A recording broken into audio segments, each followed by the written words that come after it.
And hello, everyone. Welcome to this iHealth Global webinar. I'm Dr. Alan Zheng, and I'm so glad to be with you today. I feel especially honored to be a co-speaker with our business leader, Mr. Donald Watt. Don, your speech, your vision, and your attitude have been inspirations for me. Time really flies. I can't imagine this is the end of 2021, and we are already in the holiday season. So before I start, I just want to wish everyone happy holidays and a healthier and more prosperous 2022. Today, I'd like to use this opportunity to provide a quick review of what happened in the past year in the NMN research field, highlighting some significant outcomes which we all can have a better and deeper understanding of this special molecule. And here is a quick agenda for today's discussion. So first, we're going to have a brief introduction of clinical trials. What is a clinical trial and why we need a clinical trial. And then we'll have a quick year-end review of NMN clinical trials. And then I'd like to highlight some of the preclinical trials that are the animal studies on NMN in 2021. So as usual, I need to make just a couple of disclaimers. So iHealth products are dietary supplements. We cannot claim they can diagnose, prevent, or treat any disease. And this presentation reflects personal views only, and the discussion is not intended for medical advice. So first, let's take a look at what is a clinical trial. So clinical trials are experiments done on human participants. So it is important to know that it's done on the human participants. It can be patient or healthy volunteers to evaluate a new treatment approach, such as drugs, vaccines, dietary supplements, or medical devices. Clinical trials evaluate the safety and efficacy of the new treatment. And clinical trials must meet the ethics standards and receive the approval from the health authorities. Successful clinical trials are required before the new treatment is approved and available on the market. And carefully designed and executed clinical trials are the most safe and efficient way to discover new treatments.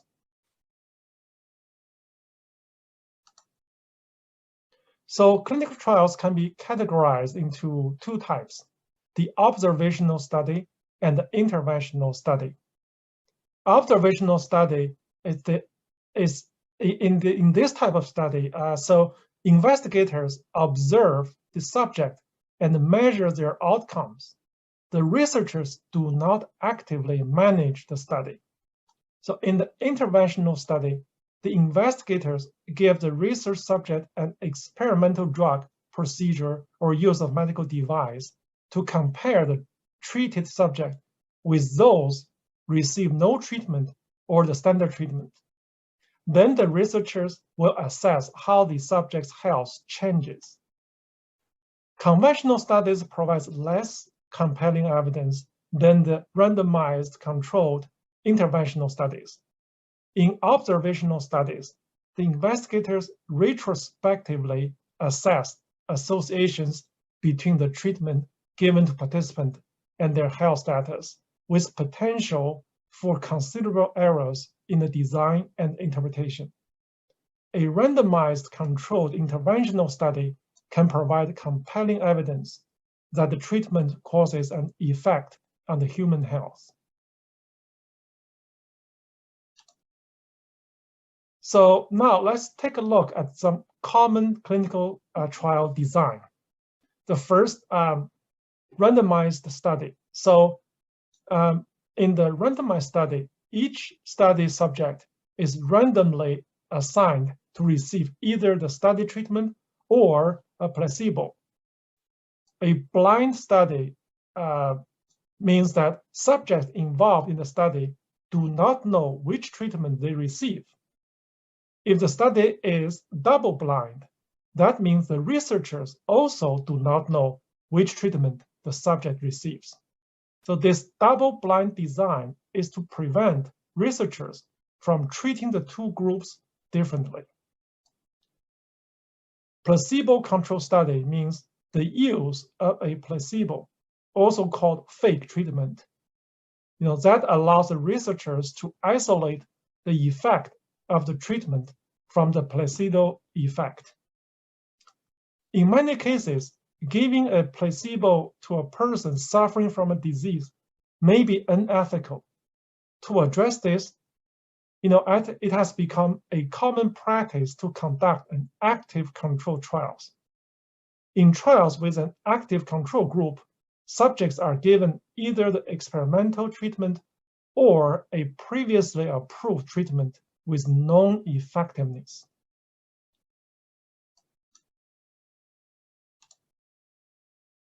So now let's talk about phases of clinical trials. Clinical trials involving new drugs are commonly classified into 5 phases. Each phase is treated as a separate clinical trial. The drug development process will normally proceed through phase 1 to 4 over many years, and sometimes last a decade or longer. If the drug successfully passes through phase 1, 2, and 3, it will usually be approved by the national regulatory authority for use in the general population. Phase 4 trials are performed after the newly approved drug or device is marketed, providing assessment about the risks, benefits, or best uses.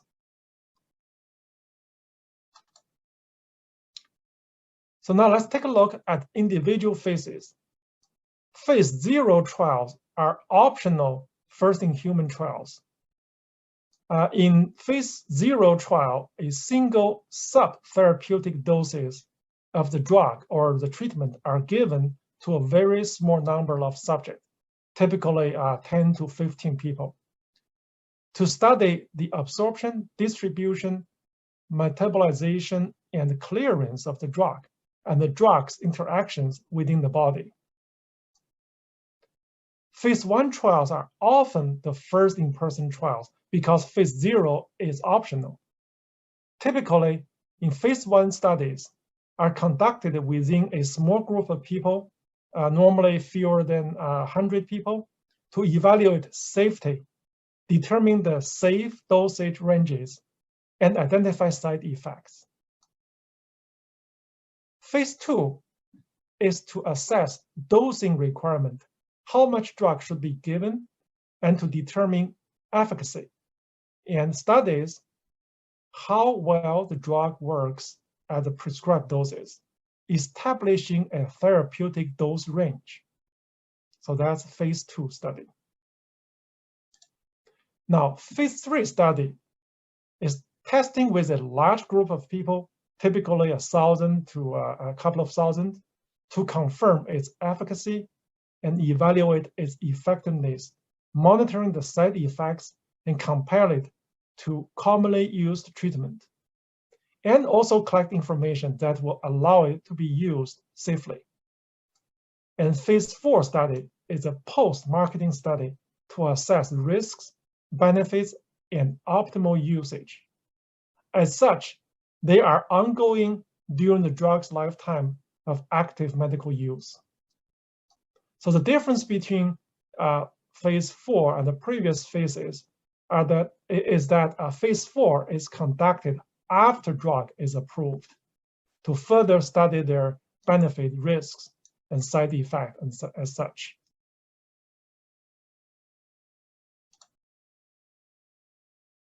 So why we need clinical trials? Why they are so important? Well, clinical trials can provide critical information about safety, how safe the drug is, efficacy, how effective the drug is, and indications under what conditions the drug is used, and dosage. What are the effective dosage with minimal side effect? And of course, the side effects. What are the side effects and how severe are these side effects? Clinical trials also provide an insight of the mechanism of the drug. How does the drug work in our body? So the new drug approval rate is pretty low. For all the drugs that are tested in clinical trials, only about 10% get approved. Most of the experimental drugs or treatment, unfortunately, are not approved. This is why clinical trials are extremely expensive.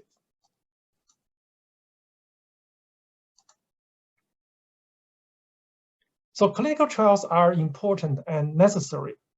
Companies and government wish to conduct more trials, but there are some limitations about clinical trials. First is the low enrollment rate. Very few people meet the criteria. For example, in cancer treatment trials, only 8% of the patients participate, but only 4% will meet the criteria and eventually enroll in the trial.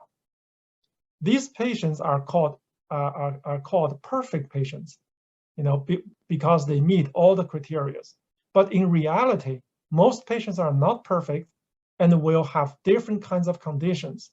And this is also why the treatment results can be unpredictable sometimes. The second limitation is the long duration and high cost.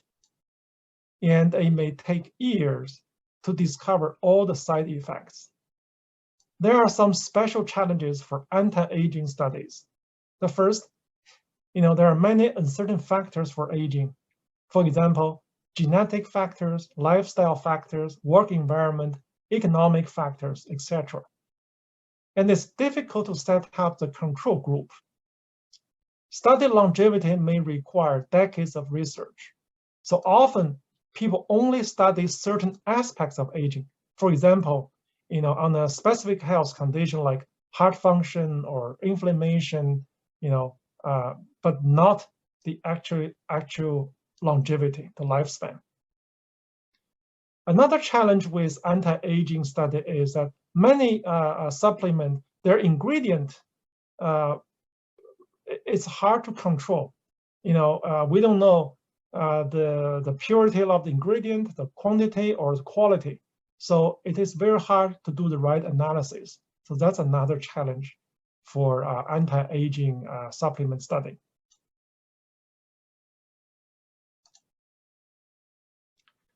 So despite limitations of clinical trials on anti-aging studies, 2021 has witnessed several encouraging studies on NMN.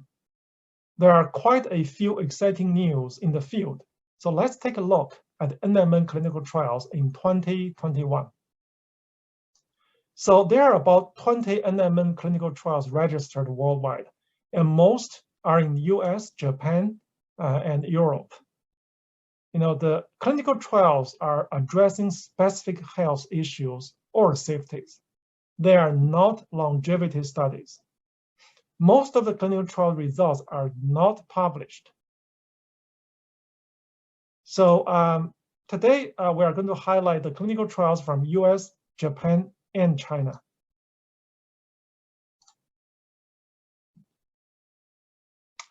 The most significant clinical trials for NMN in 2021 is this. We are very familiar with this one. It's the NMN increases insulin sensitivity. So researchers in the University of Washington conducted a 10-week randomized, placebo-controlled double-blind trial to evaluate the effect of NMN supplementation on metabolic functions in post-menopausal women with prediabetes who are overweight or obese. So these are the very specific study. So the condition is pretty strict. So these results demonstrate that NMN increases muscle insulin sensitivity, insulin signaling, and remodeling in women with prediabetes who are overweight or obese. So that's the first and probably the most significant study, human study in 2021. Another clinical study in 2021 also carries a lot of weight for NMN research. And in this clinical trial, researchers in the University of Tokyo aim to investigate whether the long-term oral supplementation of NMN can elevate blood NAD+ levels and alter physiological dysfunctions, including muscle weakness, in healthy elderly participants. So they gave 250 NMN per day to aged men for 6 or 12 weeks in a placebo-controlled randomized double-blind parallel groups trial. These are the findings. Long-term supplementation with NMN was well tolerated and did not cause any significant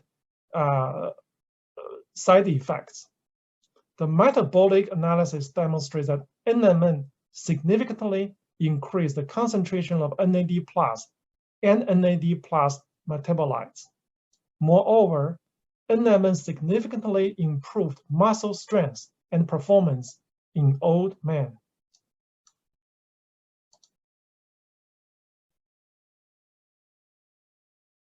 The next NMN clinical trial was conducted in July in Guangzhou, China. So the objective of this study is to investigate the effect of a combination of exercise training and supplementation with NMN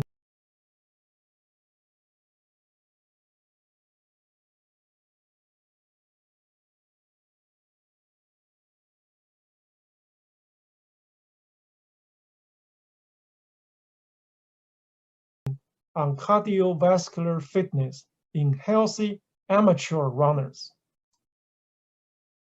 So this was a 6-week randomized double-blind placebo-controlled 4-arm clinical trial.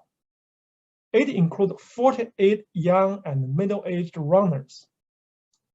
The participants were randomized into 4 groups.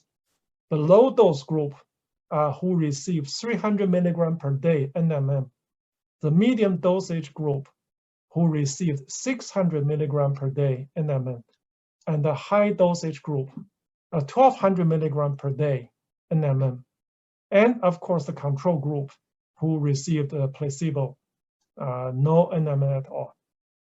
So cardiopulmonary exercise testing was performed at the baseline and after the intervention at 6 weeks to assess the aerobic capacity of the runners. So the conclusion is that NMN increases the aerobic capacity of human during exercise training, and the improvement is likely the result of enhanced oxygen utilization of the skeletal muscle. So that's the conclusion from this clinical trial. So next, I'd like to show you this another clinical trial, but this clinical trial is not on the NMN per se. It is on the NMN precursor, nicotinamide riboside, NR. So this study followed last year's report that NMN cocktail treatment significantly improved COVID-19 recovery from severe patients. So NR is converted into NMN in the cell. So we expect the effect of NMN is very similar because essentially these 2 molecules are interchangeable inside the cell.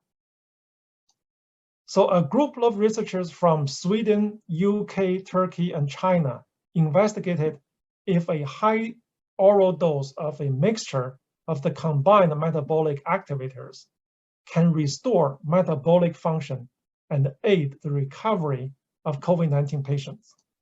So they conducted a placebo-controlled, open-labeled phase 2 study and a double-blinded phase 3 clinical trials to investigate the time of symptom-free recovery on patients using a mixture of combined metabolic activators consisting of NAD+ and glutathione precursors. The result of both studies show that the time to complete recovery was significantly shortened with the treatment. A comprehensive analysis showed that metabolites associated with inflammation and antioxidant metabolism are significantly improved. The results show that treating patients infected with COVID-19 with a high dose of combined metabolic activator leads to a more rapid recovery and suggesting a new strategy of treating COVID-19 patients. So this is another important study of NMN,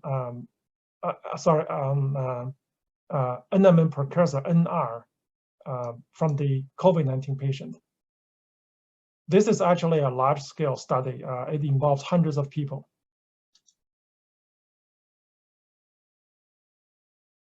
So we just discussed several NMN human clinical trials.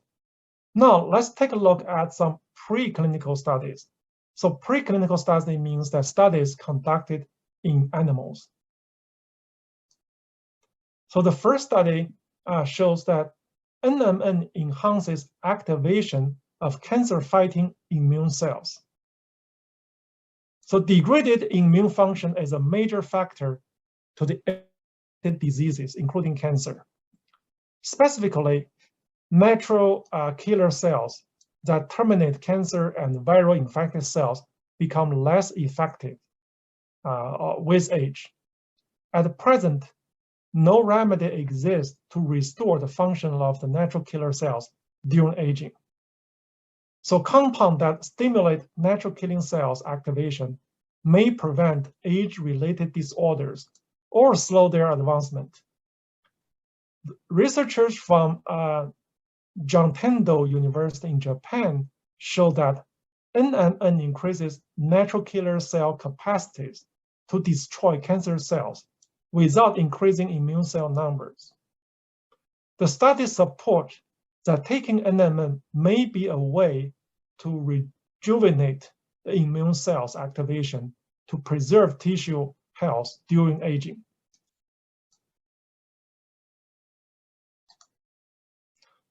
This next study showed that NMN attenuates kidney damage.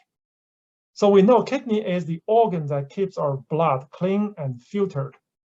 The kidney injury can result from many reasons. For example, exposure to toxic chemicals or reduced blood supply.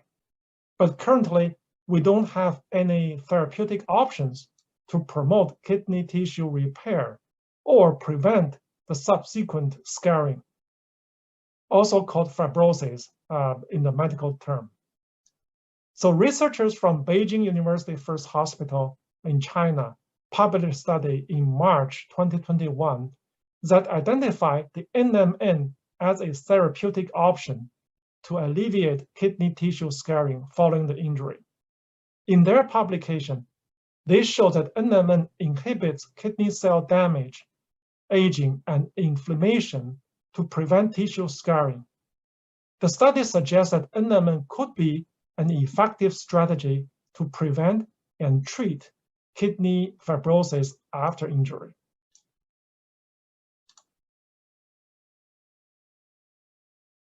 And also, researchers from the Tsinghua University in Beijing, China, reported in January 2021 that NMN prevents liver fibrosis in mice by promoting prostaglandin E2 degradation.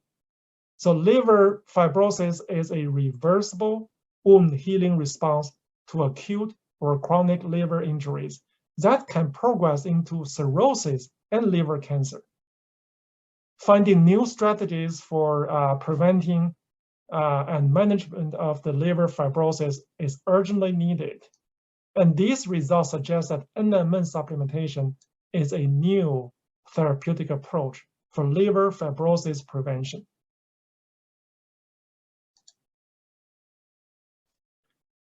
Our next study shows that NMN prevents chemotherapy-induced neural damage. The chemotherapy-induced cognitive impairment is a common neurotoxic side effect of cancer therapy. Although this is a big problem, meaningful treatments are not currently available. Using chemotherapy drug cisplatin as a model, researchers from Mayo Clinic and University of Pennsylvania in the US show that cisplatin suppresses NAD levels in the brain cells. Increasing NAD level through NMN prevented chemotherapy-induced abnormalities in brain function without affecting tumor growth and anti-tumor efficacy of this therapeutic drug, cisplatin.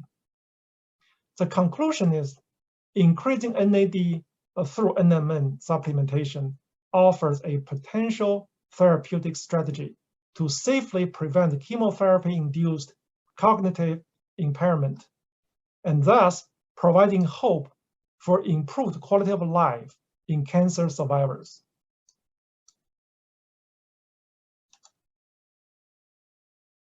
Another study is on the dry eye disease.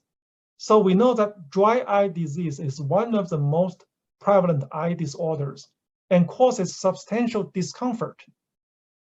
Inflammations and excessive salt concentrations in tears cause the cells to lose moisture, leading to eye surface injuries and possible visual impairment. The dry eye treatment strategy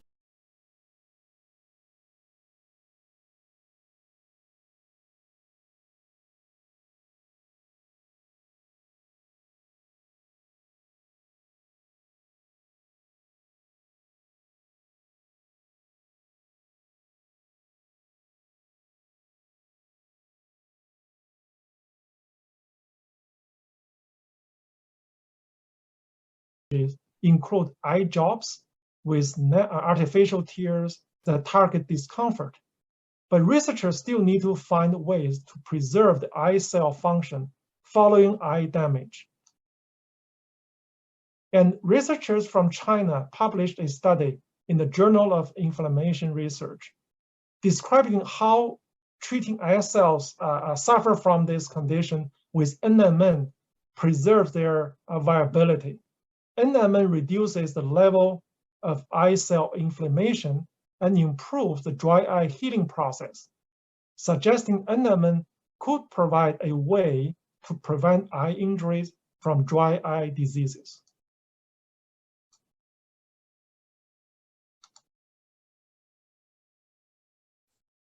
Another study showed that NMN protects egg cells from reproductive toxins.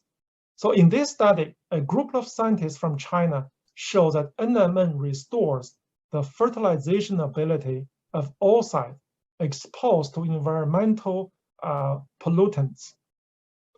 So the common household and industry solvent EGBE, which is ethylene glycol butyl ether, EGBE, is a reproductive toxin that causes deterioration of mammalian egg cells.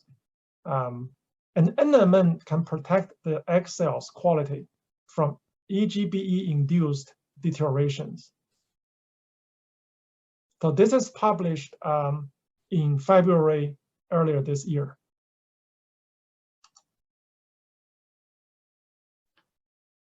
So the year of 2021 is a fruitful year for NMN research. Today, we only highlighted a few research results related to diseases, and there are many more. So let's summarize what we have discussed so far. So in the human clinical trials, NMN increases insulin sensitivity, it improves the muscle functions, it enhances aerobic capacity, and NMN precursor nicotinamide ribose accelerate COVID-19 patient recovery. In preclinical trials, those are the animal studies, NMN enhances the activation of cancer-fighting immune cells. NMN attenuates kidney damage. It prevents liver fibrosis, prevents the chemotherapy-induced neural damage. It improves dry eye diseases, and NMN protects egg cells from reproductive toxins. So that's quite a a lot of research outcomes from this year's NMN research. So I think that's all for today's webinar, and I'd like to conclude my presentation by saying thank you so much. It's really a pleasure to be with you and to discuss with you about these exciting research outcomes. So next, I'm going to give it back to Melissa, and thanks everyone. Thank you, Dr. Zheng, for giving us an introduction of clinical trials and a review of 2021 NMN